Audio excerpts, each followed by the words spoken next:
తెలుగు తెరపై క్యారెక్టర్ ఆర్టిస్ట్‌గా తనకంటూ ప్రత్యేక గుర్తింపు తెచ్చుకున్న సీనియర్ నటులు గుమ్మడి వెంకటేశ్వరరావు గారు. ఇంటి పేరుతోనే అందరికీ సుపరిచితులైన ఆయన ఎన్నో వైవిధ్యమైన పాత్రలు పోషించారు. తండ్రిగా, బాబాయిగా, పెదనాన్నగా, తాతగానే కాదు ప్రతినాయక ఛాయలున్న పాత్రలను పోషించారు. సినిమా రంగానికి వచ్చినప్పుడు గుమ్మడి వెంకటేశ్వరరావు గారిది హీరోగా నటించే వయసే. కానీ చెయ్యలేదు. ఒక జానపద చిత్రంలో హీరోగా అవకాశం వచ్చింది.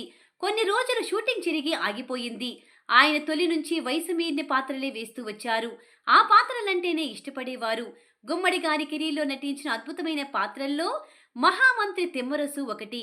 ఎన్టీఆర్ గారు శ్రీకృష్ణదేవరాయలుగా నటించిన ఈ చిత్రంలో తొలుత మంత్రి తిమ్మరసు పాత్రకు ఎస్వి రంగారావు గారిని అనుకున్నారట.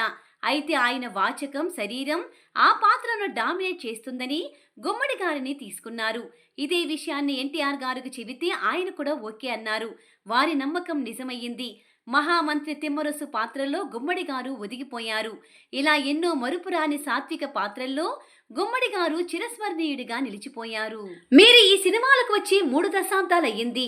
మీరు నేర్చుకున్నది, గ్రహించినది ఏమిటని ఒక సందర్భంలో జర్నలిస్టు ఆయన్ను ప్రశ్నిస్తే ఇలా చెప్పుకొచ్చారట. పంచసూత్రాలని నేనే రాసి పెట్టుకున్నాను.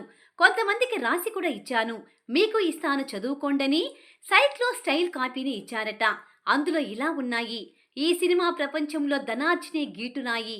అనుబంధాలు, ఆత్మీయతలు, నిస్వార్థమైన స్నేహం ఆశించడం, నీటి కోసం ఎండమావుల వెంట పరిగెత్తడం లాంటిది. మంచితనం అనేది అసమర్థతకు పర్యాయ పదం. సొంత లాభం కొంత మానుకుని పొరుగువాడికి తోడుపడేవాడే పిచ్చి సన్యాసి. ఎత్తులు పై ఎత్తులతో స్వార్థానికి ఇతరుల్ని ఉపయోగించుకునేవాడే తెలివైనవాడు. గుమ్మడి వెంకటేశ్వరరావు గారి గురించి మీకు తెలియని కొన్ని ఆసక్తికరమైన విషయాలు తెలుసుకుందాం. గుమ్మడి గారు నటించిన అర్ధాంగి చిత్రంలో ఆయనకు భార్యగా నటించిన శాంతకుమారి ఆయన కంటే 8 సంవత్సరాలు పెద్దది.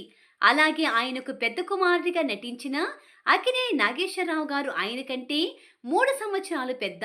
ఆయన చిన్న కుమారుడిగా నటించిన జగ్గయ్య గారు ఆయన కంటే 1 సంవత్సరం పెద్ద. తొలి నాళ్లలో అవకాశాల కోసం మద్రాసు వచ్చినప్పుడు చేతిలో ఉన్న డబ్బులు అయిపోయి 2 రోజులు మంచినీటితో సరిపెట్టుకున్నారు. ఆ తరువాత కంపెనీ డైరెక్టర్ సహాయం చేస్తానని చెప్పినా నిరాకరించి ఖర్చుల కోసం తన పెళ్లి నాటి ఉంగరం తాకట్టు పెట్టి తిరిగి విడిపించుకున్నారు. ఆయన జీవితంలో భోజనానికి ఇబ్బంది పడిన రోజులు ఇవేనని ఓ సందర్భంలో గుమ్మడి గారు పంచుకున్నారు. మహామంత్రి తిమ్మరసు చిత్రంలో ఎన్టీఆర్ గారు శ్రీకృష్ణదేవరాయలుగా నటించిన చిత్రానికి పేరు గుమ్మడి పాత్ర మీదుగా ఉండటం రామారావు గారి చిత్రాల్లో ఓ అరుదైన ఘటన. అలాగే మర్మయోగి చిత్రం పేరు కూడా గుమ్మడి పాత్ర మీదే ఉంది. గుమ్మడి గారు చివరిసారిగా 2008 సంవత్సరంలో జగద్గురు శ్రీ కాశీనాయని చరిత్ర సినిమాలో తన జీవితానికి దగ్గరగా ఉన్న కాశీనాయని పాత్ర పోషించారు.